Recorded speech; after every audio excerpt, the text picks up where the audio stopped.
Magandang araw mga Aldab Nation! May panibago na naman po akong update para sa inyong lahat. Pero bago natin ito umpisahan ay huwag niyo muna kalimutan na mag-subscribe sa aking YouTube channel at i-click mo na rin ang katabing bell button para maging updated ka sa mga latest videos na i-upload ko. At kapag umabot na ng 100,000 subscribers ang aking channel ay may sorpresa ako para sa inyong lahat. Alam kong excited na kayo kaya naman ngayon, umpisahan na natin ang ating kwentuhan. Ang pag-uusapan natin ngayong araw na ito kung saan Alden sobrang conservative pala pagdating kay Mengay. Nagagawa niya pala ang bagay na ito para protektahan ang kanyang misis. Wifey Meng, pinagbabawalan ni Habi. Kaya raw pala nawala ang mga post na ito sa kanyang social media. Ano ito, gano'n ito katotoo? At may sapat nga bang ebidensya ang makakapagpatunay rito? Well, yan ang ating aalamin at pag-uusapan ngayong araw na ito. Pero bago ho yan, ibibitinin ko muna kayo ng kaunting-kaunti lamang ko sa magbasa muna tayo ng mga nakakatuwang post ni my name is Theo01 sa Twitter.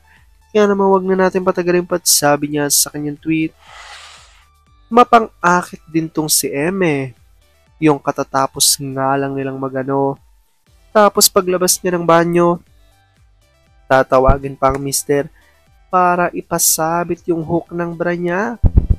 Siyempre, yung isa na tululaway pa, titindigan na naman ng balahibo. Malilate na naman. Mag-turtleneck na naman ang suot dahil markado ang leeg. Love, ba't natagalan ka umuwi kahapon? Chika-chika muna sa mga kasama. Alam mo na, ba't panay kayo usap nung si ano? Ba't nandun siya? Napadaan lang at nag-hello.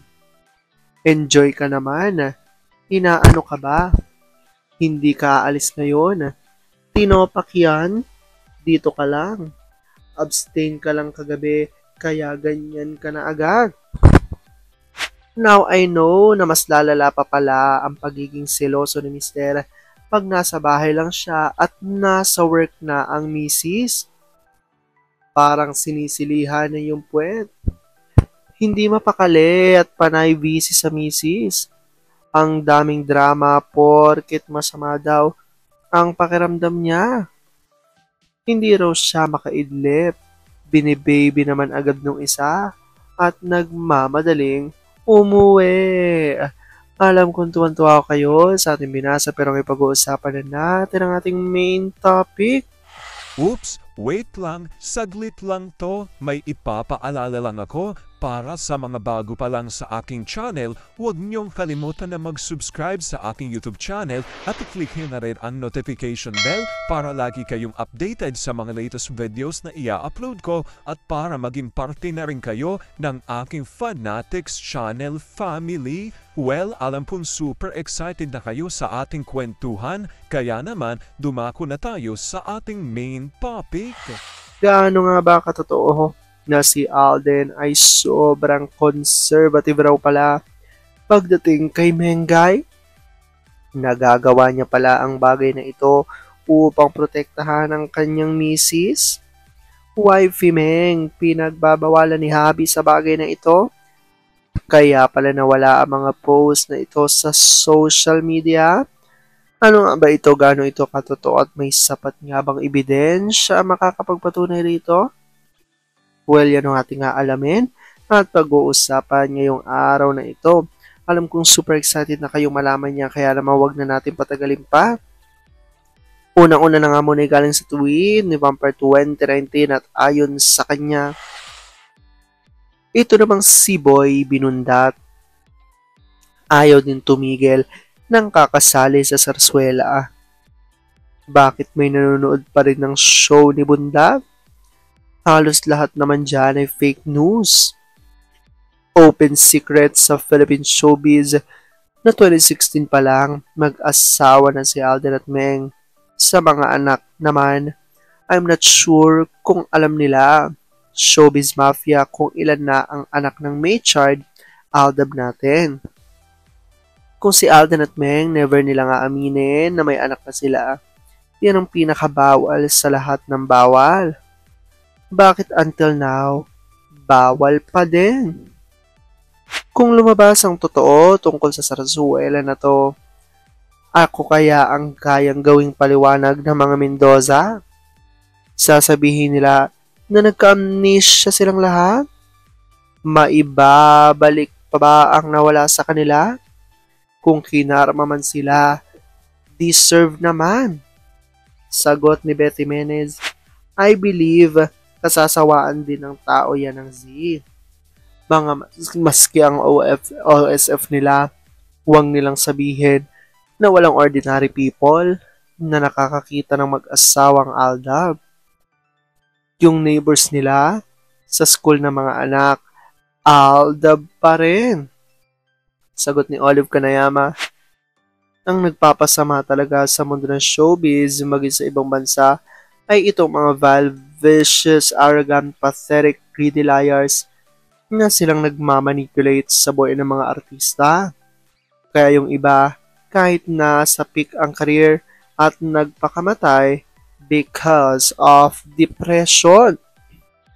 Sabi ni Sonia Buena, obra, ewan ko kasi hindi ko na yan pinapanood. Saka baka sila lang ang nanonood. Paano hindi siya ulit pipirma? Wala na siyang babalikan sa X-Network. Baka kasama sa kontrata yung Z. Tungkol naman sa bakit hanggang ngayon ay bawal pa rin. Kasi nga, hanggang hindi pa rin mabubuwag ng Z group ang ADN, ang buong fandom, ang Aldab, nakakalbo na nga. Pati mga bulsa, butas na. Sige pa rin. Huwag lang masabi natalo. At ito na nga ho, ang revelasyon ni Larry 1973 at ayon sa kanya, asko lang sa mga mas dilulong sak din. May paki pa ba yung din kung magbubuyang-yang ng kaluluwa yung sak? Wala siyang paki, diba? Konserbatibo si Boy Pakilig pagdating sa mahal niya. Patunay na hindi nyo siya kilala. Bago natin ipakita ang kalakip ditong litrato, ito muna reaksyon ni JN Loeb. M's Instagram before she became an actress was filled with pics of her in bikini. 2016, nabawas-bawasan na. And we all know why. Now, her IG na presumably hawak na ng iba is kasumpa-sumpa na. I've since blocked it. Sino bang gaganahan tumingin sa mga edited pics ni?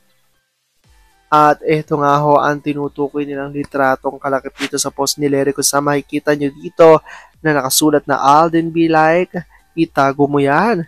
Hala, nagtupis siya. Damn, sexy mo. Naku, ang hot mo. Magsuot ka nga ng jacket.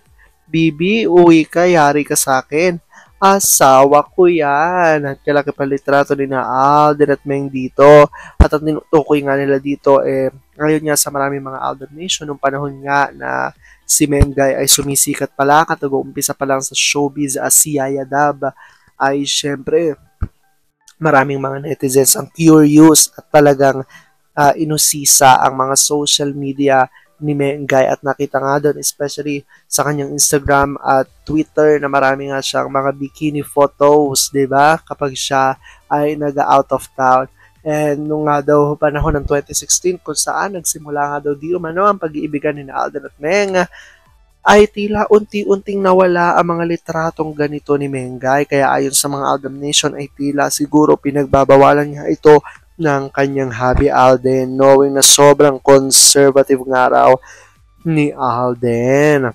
Well, comment down below nyo dyan guys kung ano po opinion nyo patungkol dito. Alam ko dahil dito marami pa rin sa inyo mas lalo ngayong kumakapit at naninindigan na Aldab Nature is real. Pero sabi nga natin na kahit na ano pa man na magdesisyon ni na Aldab at Meng sa kanilang buhay, karera at buhay pag-ibig, kailangan natin sila supportan, kailangan natin ito tanggapin ng buong buo dahil yun ang kanilang deserve. At yun ang aking update for today's video. Maraming salamat mga Aldab Nation. Ingat!